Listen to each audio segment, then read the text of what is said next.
नमस्कार दोस्तों, आप सभी का मेरे चैनल EM क्लासेस में स्वागत है। दोस्तों, आज एक बार फिर मैं आप लोगों के लिए मोस्ट इम्पॉर्टेंट प्रीवियस ईयर के जीके लेकर उपस्थित हुआ हूँ। ये सारे जीके प्रीवियस ईयर के हैं और प्रीवियस ईयर के कोई भी क्वेश्चन काफ़ी इम्पॉर्टेंट होता है, क्योंकि सभी एग्जामों में प्रीवियस ईयर के क्वेश्चन ही रिपीट करके बार बार पूछे जाते हैं। ऐसा अक्सर देखा गया है कि 60 से 70% क्वेश्चन जो होते हैं वो प्रीवियस ईयर के होते हैं। तो प्रीवियस ईयर के क्वेश्चंस की तैयारी अच्छी तरह ढंग से हमें कर लेनी चाहिए। तो चलते हैं आज के पहले क्वेश्चंस की तरफ। आज का पहला क्वेश्चन है कि भारत के उपराष्ट्रपति का चुनाव करने वाले सदस्य होते हैं। आपको बताना है कि जब भारत के उपराष्ट्रपति का चुनाव होता है, इस चुनाव में कौन से सदस्य भाग लेते हैं। पार्लियामेंट के सदस्य, लोकसभा के सदस्य, राज्यसभा के सदस्य या फिर मंत्रिमंडल के सदस्य। तो इसमें जो उपराष्ट्रपति का चुनाव होता है उसमें लोकसभा, राज्यसभा ये सभी सम्मिलित रूप से भाग लेते हैं। तो इसमें पार्लियामेंट हो जाएगा, क्योंकि पार्लियामेंट संयुक्त रूप से लोकसभा, राज्यसभा और राष्ट्रपति को मिलकर बनता है। तो इसका आंसर हो जाएगा ए। चलते हैं नेक्स्ट क्वेश्चन की तरफ। आज का दूसरा क्वेश्चन है कि भारतीय नागरिकों के मौलिक कर्तव्य हैं। आपको बताना है कि भारतीय नागरिकों के मौलिक कर्तव्य कितने हैं। तो आपको पता होगा कि भारतीय संविधान में पहले मौलिक कर्तव्यों की संख्या 10 थी, अब जो है उसकी संख्या 11 है। तो इसका आंसर क्या हो जाएगा, सी। तो भारतीय नागरिकों के लिए जो मौलिक कर्तव्यों की संख्या वो क्या है, 11 है। ये बहुत ही इंपॉर्टेंट है, इसे याद रखिएगा। भारत में संविधान का संशोधन 86वां संविधान संशोधन 2002 के तहत अनुच्छेद 51 के क में यह प्रावधान यह जोड़ा गया कि 11वां जो मौलिक कर्तव्य जोड़ा गया, जिसमें दिया गया कि माता पिता का कर्तव्य है कि 6 से 14 वर्ष के बच्चे को अनिवार्य शिक्षा प्रदान करे। यह हमारा क्या है, 11वां मौलिक कर्तव्य है। चलते हैं आज के नेक्स्ट क्वेश्चन की तरफ। भारत का उपराष्ट्रपति, आज का तीसरा क्वेश्चन है कि उच्चतम न्यायालय के न्यायाधीशों के अवकाश ग्रहण करने की उम्र क्या है। आपको बताना है कि उच्चतम न्यायालय है ना, उच्चतम न्यायालय यानी कि सुप्रीम कोर्ट, उच्चतम न्यायालय के न्यायाधीशों की अवकाश ग्रहण करने का उम्र क्या है। तो भारतीय संविधान में जो है न्यायाधीशों की नियुक्ति का कोई उम्र नहीं दिया गया, लेकिन भारतीय संविधान का आर्टिकल 124 का बी है, जिसमें यह बताया गया है कि उच्चतम न्यायालय के न्यायाधीशों की सेवानिवृत्ति की आयु जो है वह 65 वर्ष है। कितना वर्ष है, 65 वर्ष है। आपको याद रखना है आर्टिकल 124 बी के अकॉर्डिंग जो है 65 वर्ष है। इससे पहले वह राष्ट्रपति को जो है अपना त्यागपत्र देके पदमुक्त हो सकते हैं। चलते हैं आज के चौथे क्वेश्चन की तरफ। परमाणु के नाभिक में होते हैं, तो आपको बताना है कि परमाणु के नाभिक में क्या क्या होते हैं। प्रोटॉन और इलेक्ट्रॉन, प्रोटॉन और न्यूट्रॉन, प्रोटॉन, न्यूट्रॉन, इलेक्ट्रॉन या और कुछ।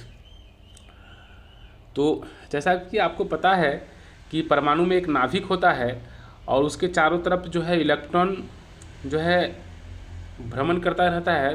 परमाणु के नाभिक में प्रोटॉन और न्यूट्रॉन जो है अवस्थित रहता है। केंद्र में क्या होता है, प्रोटॉन और न्यूट्रॉन, यानी नाभिक में प्रोटॉन और न्यूट्रॉन होता है। उस नाभिक के चारों तरफ जो है इलेक्ट्रॉन अपनी परिक्रमा करते हैं। तो इसका आंसर हो जाएगा प्रोटॉन और न्यूट्रॉन, ऑप्शन बी। चलते हैं नेक्स्ट क्वेश्चन की तरफ। फास्फोरस का कौन सा एस्क नहीं है। आपको बताना इन चार ऑप्शनों में कि फास्फोरस का कौन सा एस्क नहीं है। फॉस्फोराइट, क्यूरोरापाटाइट, क्लोरापाटाइट या ग्रेनाइट। तो हम देख पा रहे हैं कि इसमें ग्रेनाइट जो है वो कोयले का एक अप्रूफ है, यह फास्फोरस का एस्क नहीं है। तो इसका आंसर क्या हो जाएगा, डी। और बाकी जो है तीनों फास्फोरस के एस्क है। चलते हैं आज के नेक्स्ट क्वेश्चन की तरफ कि 72 किलोमीटर प्रति आवर के वेग का अर्थ क्या है। बताना है कि 72 घंटा पर आवर के वेग का अर्थ क्या है। इन चार ऑप्शनों में बताना है। 72 मीटर पर सेकेंड, 36 मीटर पर सेकेंड, 20 मीटर पर सेकेंड या 10 मीटर पर सेकेंड। तो इसका आंसर हो जाएगा 72 मीटर पर सेकेंड। इसका एक फॉर्मूला होता है 72 गुने 100 और बटा 60 × 6। इसको जब आप सॉल्व कीजिएगा तो यह 72 मीटर इसका आंसर जो है 72 मीटर पर सेकेंड, सॉरी इसको जब सॉल्व कीजिएगा तो इसका आंसर हो जाएगा 20 मीटर पर सेकेंड आ जाएगा। क्या आ जाएगा इसका आंसर? 20 मीटर पर सेकेंड। तो इसका ऑप्शन हो जाएगा सी, यानी 72 इंटू 100/60 इंटू 6। इसको सॉल्व करेंगे तो हमारा क्या आ जाएगा? 20 मीटर पर सेकेंड। चलते हैं नेक्स्ट क्वेश्चन की तरफ।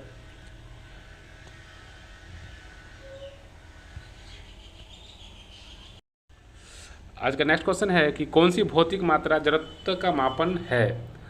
आपको इन ऑप्शनों में बताना है कि कौन सी भौतिक मात्रा जड़त्व का मापन है, यानी जड़त्व को बताता है या जड़त्व का मापन है। तो आप जानते हैं कि किसी वस्तु का द्रव्यमान जितना ही अधिक होगा उसका जड़त्व उतना ही अधिक होगा। तो इसका नहीं द्रव्यमान से है, इसका संबंध किससे है? द्रव्यमान से है। किसी वस्तु का जब द्रव्यमान जितना अधिक होगा उसका जड़त्व उतना ही अधिक होगा। तो कौन सी भौतिक मात्रा का जड़त्व मापन सबसे अधिक है?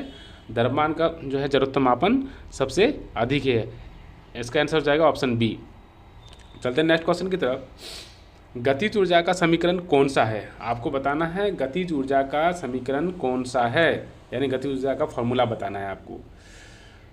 तो ये फार्मूला आपको याद रखना चाहिए, क्योंकि कई बार इस पे बेस्ड जो है कई क्वेश्चंस न्यूमेरिकल्स पूछे जाते हैं, जिस फार्मूला पे आप बैठा के इसका सॉल्व कर सकते हैं।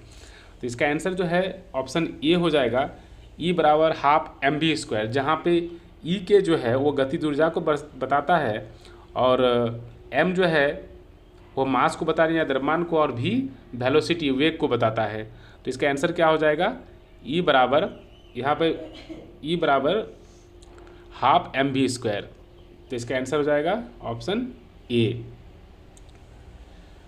चलते हैं आज के नेक्स्ट क्वेश्चन की तरफ कि कौन सा अंग पाचित भोजन में विषालु पदार्थों का अवशोषण करता है। आपको बताना है कि कौन सा अंग है जो पाचित भोजन में विषालु पदार्थों का जो विषालु पदार्थ होते हैं उसका अवशोषण करता है।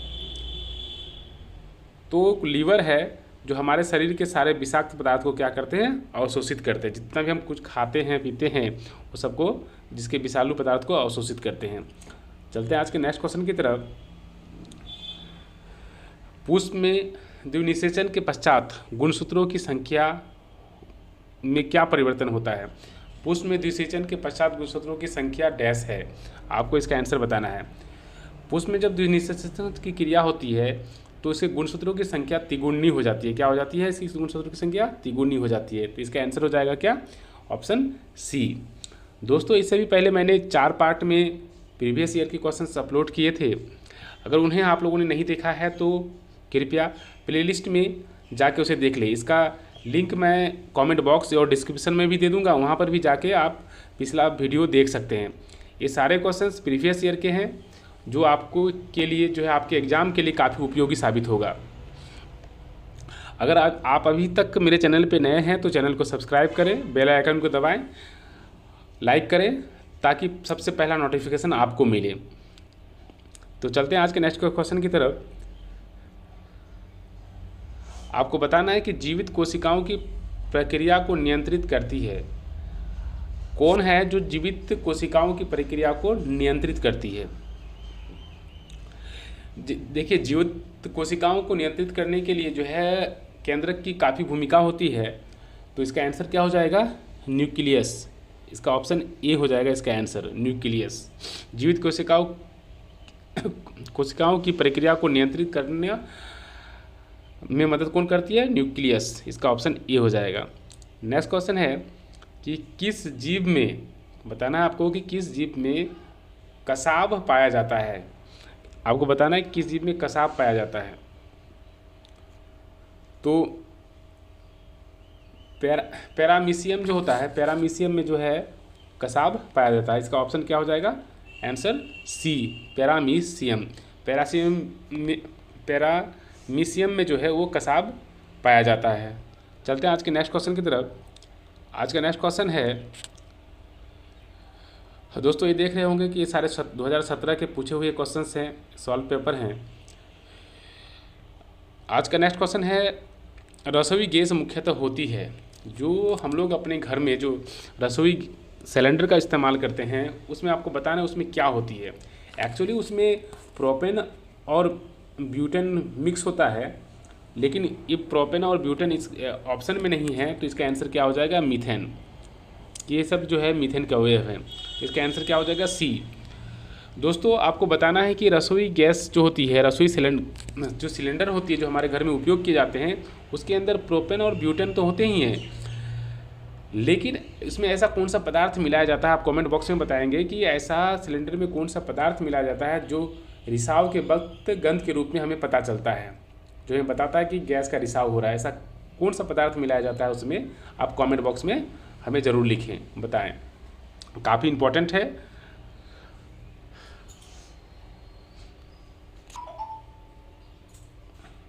तो इसका आंसर क्या हो जाएगा? Option C, methane. रसोई गैस में मुख्यतः मीथेन होती है। चलते हैं नेक्स्ट क्वेश्चन की तरफ। आज का नेक्स्ट क्वेश्चन है कि रक्त का कौन सा, आपको बताना है कि रक्त का कौन सा घटक शरीर के अंगों को ऑक्सीजन पहुंचाता है। आपको बताना है कि रक्त का कौन सा घटक शरीर के अंगों को ऑक्सीजन पहुंचाता है। तो हमारे शरीर के हर अंग को ऑक्सीजन पहुंचाने की जिम्मेदारी है जो वो ब्लड की है, लेकिन ब्लड भी हमारे शरीर में दो तरह के पाए जाते हैं, लाल रक्त कोशिकाएं और श्वेत रक्त कोशिकाएं। तो आपको बताना है कि कौन सा रक्त है जो हमारे शरीर के सभी अंगों को ऑक्सीजन पहुंचाती है। इसका आंसर हो जाएगा ऑप्शन डी, आरबीसी। लाल रक्त कणिकाएं जो हैं वो हमारे शरीर के सभी अंगों को रक्त पहुंचाती है। आप कमेंट बॉक्स में यह भी बताएंगे कि लाल रक्त कोशिकाओं का जीवन काल क्या होता है। अगर आपको पता है तो आप कमेंट बॉक्स में ज़रूर लिखें, काफ़ी इंपॉर्टेंट है। चलते आज के नेक्स्ट क्वेश्चन की तरफ कि रासायनिक तत्वों के दूसरे तत्वों से योग करने की क्षमता का पता लगाया जाता है। आपको बताना है कि रासायनिक तत्वों के दूसरे तत्वों से योग करने की क्षमता का पता लगाया जाता है किससे? परमाणु भार से, परमाणु क्रमांक से, तुल्यांकी भार से या संयोजकता से। तो रासायनिक तत्वों के दूसरे तत्वों से योग करने की क्षमता का जो पता लगाया जाता है वह संयोजकता है, उससे पता लगाया जाता है। तो इसका आंसर क्या हो जाएगा? ऑप्शन डी, संयोजकता। चलते हैं नेक्स्ट क्वेश्चन की तरफ। आज का नेक्स्ट क्वेश्चन है कि प्राणी कोशिकाओं में कौन सी कोशिका अंग कभी भी नहीं पाई जाती? ये थोड़ा विचित्र टाइप की क्वेश्चन है कि प्राणी कोशिका में कौन सी कोशिका अंग है जो कभी नहीं पाई जाती। तो इसका आंसर हो जाएगा ऑप्शन बी। इसका आंसर क्या हो जाएगा? सॉरी, प्राणी कोशिकाओं में कौन सी कोशिका कभी नहीं पाई जाती? तो वह है सेल भित्ति। सेल भित्ति जो होती है वो प्राणी कोशिका में के कोशिका अंग में नहीं पाई जाती। तो इसका आंसर क्या हो जाएगा? Option C. चलते हैं नेक्स्ट क्वेश्चन की तरफ। मानव के कायिक कोशिका में गुणसूत्र होते हैं। तो आपको बताना है कि मानव में कितने गुणसूत्र होते हैं। अगर इसको सीधा सीधा पढ़ाया जाए तो मानव में कितने गुणसूत्र होते हैं? तो किसी भी मानव में जो है वह 23 जोड़ी जो है गुणसूत्र पाए जाते हैं, लेकिन यहाँ पे जोड़ी में नहीं पूछा है, जैसे संख्या में पूछा है। तो इसका आंसर हो जाएगा ऑप्शन सी, 46। अगर जोड़ी पूछा होता तो क्या होता? 23 जोड़ी, 23 पेयर कोशिकाएं जो है मनुष्य में पाए जाते हैं, लेकिन इसमें अभी संख्या में पूछा जाए तो वो क्या होगा? 46। तो इसका ऑप्शन हो जाएगा सी, 46। अगर आपसे पूछा जाए कि चिंपैंजी की में कोशिकाओं की संख्या कितनी होती है, तो चिंपैंजी में कोशिकाओं की संख्या 24 होती है, यानी 48 कोशिकाएं होती है, 24 जोड़ी पेयर। अगर आपसे पूछा जाए कि बंदर के अंदर में कोशिकाओं की संख्या कितनी होती है, तो बंदर में कोशिकाओं की संख्या जो होती है 21 जोड़ा होता है। क्या होता है? 21 जोड़ी कोशिकाएं होती है, यानी कि 42। तो सबसे पहले बंदर 21 जोड़ी, उसके बाद अगर हम मानव देखें तो 23 जोड़ी, उसके बाद चिंपैंजी 24 जोड़ी। इसको याद रखिएगा। चलते हैं नेक्स्ट क्वेश्चन की तरफ। भारत है एक, आपको बताना है कि भारत क्या है? धर्मनिरपेक्ष राष्ट्र है, हिंदू राष्ट्र है, हिंदू मुस्लिम राष्ट्र है, या इनमें से कोई नहीं? तो ये बहुत ही इंपॉर्टेंट और इजी क्वेश्चन है कि भारत क्या है, भारत को हम क्या कह के पुकारते हैं। तो भारत एक धर्मनिरपेक्ष देश है। यहाँ पे सभी धर्म को जो है मान्यता दी गई है। यहाँ पे कोई भी धर्म के इंसान जो है स्वतंत्र भाव से जो अपना धर्म का पालन कर सकते हो। तो भारत एक धर्मनिरपेक्ष राष्ट्र है। चलते हैं आज के नेक्स्ट क्वेश्चन की तरफ। विश्व बैंक का दूसरा नाम क्या है? VVI। बहुत ही इंपॉर्टेंट क्वेश्चन है कि विश्व बैंक का दूसरा नाम क्या है? तो विश्व बैंक का दूसरा नाम जो है वो IBRD है। क्या है? IBRD। इसका आंसर हो जाएगा ऑप्शन सी। चलते हैं आज के नेक्स्ट क्वेश्चन की तरफ कि संयुक्त राष्ट्र संघ की स्थापना कब हुई। आपको बताना है संयुक्त राष्ट्र संघ की स्थापना कब हुई। सबसे पहले राष्ट्र संघ की स्थापना 1920 ईस्वी में हुई थी। फिर राष्ट्र संघ को जो है राष्ट्र संघ की स्थापना कब हुई थी? 1920 ईस्वी में हुई थी, प्रथम विश्व युद्ध के बाद। और संयुक्त राष्ट्र संघ की स्थापना कब हुई थी? द्वितीय विश्व युद्ध के बाद। द्वितीय विश्व युद्ध के बाद राष्ट्र संघ को जो है बंद कर दिया गया और संयुक्त राष्ट्र संघ की स्थापना हो गई। तो द्वितीय विश्व युद्ध के बाद अगर हुई है तो इसका आंसर हो जाएगा ऑप्शन सी, 1945। दोस्तों, तो ये थे 20 मोस्ट इंपॉर्टेंट प्रीवियस ईयर के क्वेश्चन जो आपके एग्जाम के लिहाज से काफ़ी इंपॉर्टेंट है। तो इसे बार बार देखें, अगर देख ना सके तो इसे सुने, आपके एग्ज़ाम के लिए काफ़ी उपयोगी होगा, यह विश्वास रखिए। अगर आपने कोई पिछला वीडियो नहीं देखा है तो आप कमेंट बॉक्स में दिए गए लिंक या फिर डिस्क्रिप्शन में दिए गए लिंक या फिर प्लेलिस्ट में जाकर आप उसे देख सकते हैं। अगर आप मेरे चैनल में नए हैं तो इस चैनल को सब्सक्राइब करें, लाइक करें और अपने दोस्तों को शेयर करें। जय हिंद, जय भारत।